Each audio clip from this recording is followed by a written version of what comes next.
Thank you for joining us. I'm in Psalm chapter 40, and David understands that God is more interested in uh, in more than just outward ritual, that the Lord looks on the heart.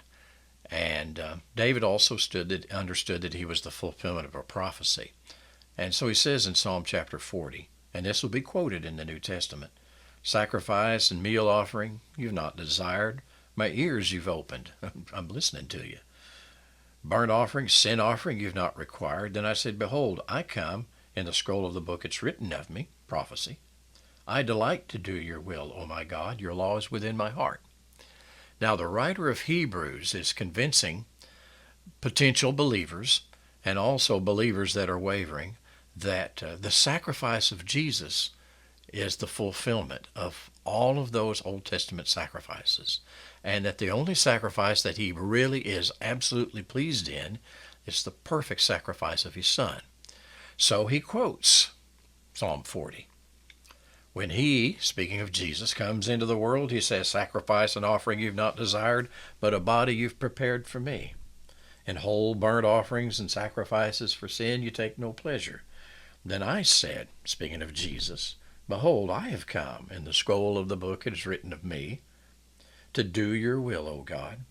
After saying above, sacrifices and offerings and whole burnt offerings and sacrifices for a sin you've not desired, nor have you taken pleasure of them, which were offered according to the law. Then he said, behold, I have come to do your will. He takes away the first to establish the second. By this will, fulfilling the will of God for sacrifices, we have been sanctified through the offering of the body of Jesus Christ, once and for all. Wow. Jesus paid it all, is what the song says. Isaiah 53:6 says, the Lord laid on Jesus the iniquity of us all.